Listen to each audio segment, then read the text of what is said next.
All right, what's good, y'all? So we're on day 9, and the more and more I do this, I don't even know where this is going, but hopefully it resonates. Hopefully this resonates with somebody, bro.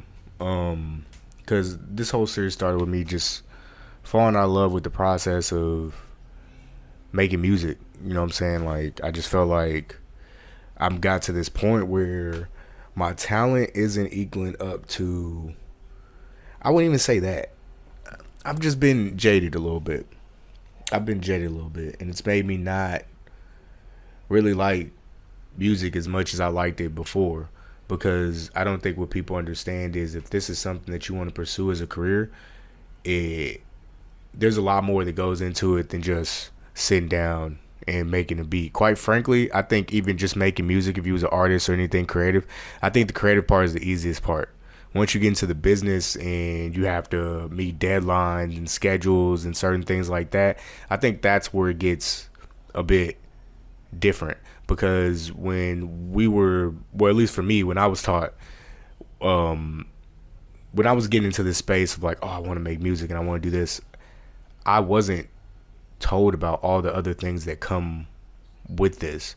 And quite frankly, if I knew how difficult this journey would have been, I would have did something differently to go get some dough and then came back to music. But then I always argue with myself with that, because I wouldn't be the creator that I am today if I didn't take those if I didn't take those if I didn't take that choice. Like if I didn't make that choice, I wouldn't be the creator that I am today, because I could do a lot of dope things when I put my mind to it. And I don't think I would have been able to do that if I had like a mass amount of dough and then did it the other way. Because the thing that I see a lot of people do too is they're just like, oh, I can pay this guy to do that. And there's nothing wrong with paying somebody to do it, but if you're not fully immersed or you don't understand what the creator that you're paying is good at, and you just have him do something that you think he's good at, it might not always work, and it can also make you jaded in a sense too. But I think this whole thing is, it's okay to not like what it is that you want to do right now.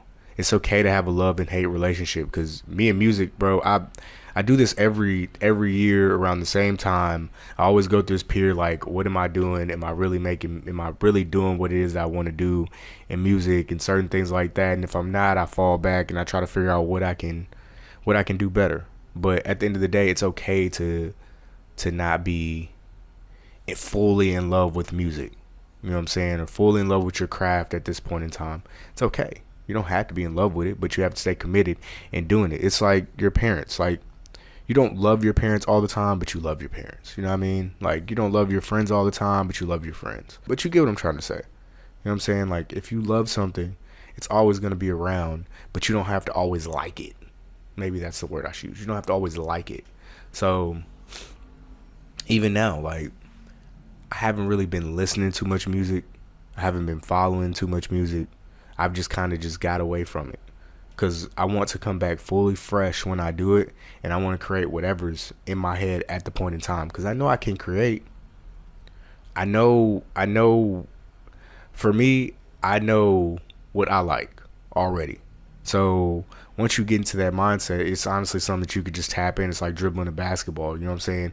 If Michael Jordan didn't pick up a basketball for a whole 2-3 years, I can guarantee you still know how to shoot. He'll still know how to dribble the ball. And that's where it comes with just doing your craft over and over again, to the point where you could do it without even thinking.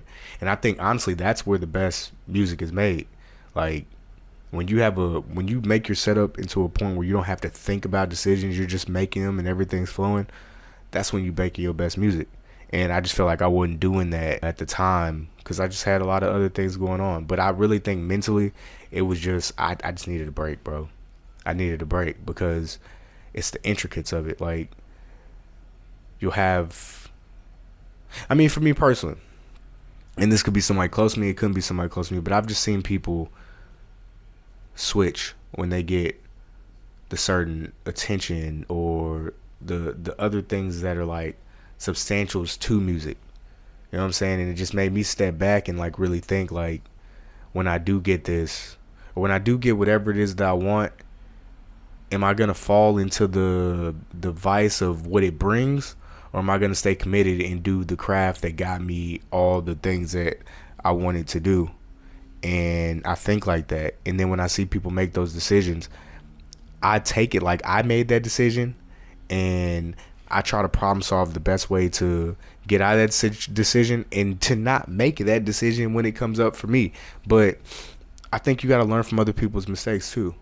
But these are the things that make me step back again, because it's like, okay, I'm not fully ready. Not as ready as I thought I was going to be. And that's okay too. So, I don't know, bro. I'm just really speaking, and hopefully this can relate. But if you're going through that period where you're just like, I don't really know what I want to do, or I don't know if this is going to work, take that break, bro. Take that break. It's okay to take a break. Go outside, go walk, go smell flowers, go try a new hobby, and try something new, bro.